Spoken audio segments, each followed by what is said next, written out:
everybody. Welcome back to your favorite podcast, The Melting Pot. I'm Ashlyn, the more rad host of the two. Well, that's questionable. I'm the cooler host, Matthew. But anyways, it's a great day to discuss the tensions of the 1920s, more specifically, immigration and nativism. Now, in case some of our listeners don't completely understand what immigration may be, it's simply where one may move permanently to a foreign country. During the early 1900s, there was a mass influx of immigrants, which eventually led to immigration restrictions increasing throughout the 1920s. One of the most severe of these restrictions was the Immigration Act of 1924, which limited the number of immigrants allowed into America. This was done through a quota that only granted 2% of each nationality in America a visa. Wow, now that is such a drastic restriction. Think about that though.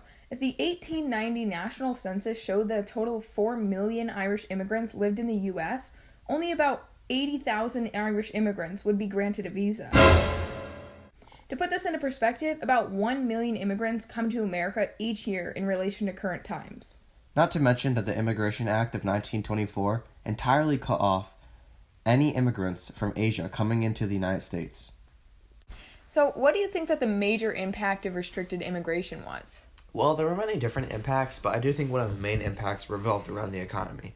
Calvin Coolidge thought that by restricting immigrants, America would see economic benefits such as keeping both wages and living standards high for all citizens of the United States.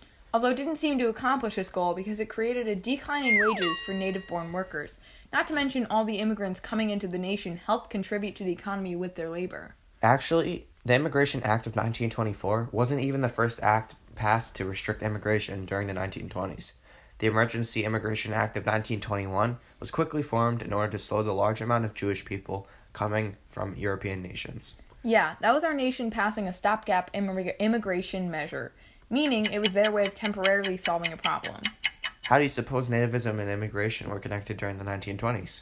Well, I definitely know that as a result of the drastic increase of immigration during the early 1900s, nativism ideals increased as well. The native-born citizens' beliefs and feelings were intensified. Yeah, definitely. Also, many Americans embraced nativism by praising white, native-born citizens and even rejected outside influences that either are in favor of their own customs or push their customs. This mass influx of immigrants caused the beginning of the melting pot in America. Many cultures, languages, and customs came together as a result of foreigners moving to the nation. You know, it's interesting how the start of immigration led to how our country functions now. Going back to the main discussion of today, how do you think immigration and nativism has impacted and created further tensions in the 1920s? Although there were many different tensions during this time period, immigration led to further restrictions, which in turn led to some detrimental impacts on the economy. In addition, nativism sprouted due to the increase of immigrants. This led to tension within the nation in regards to citizens rejecting anybody that wasn't native-born. You know, I think today's been pretty educational. I learned more about the 1920s.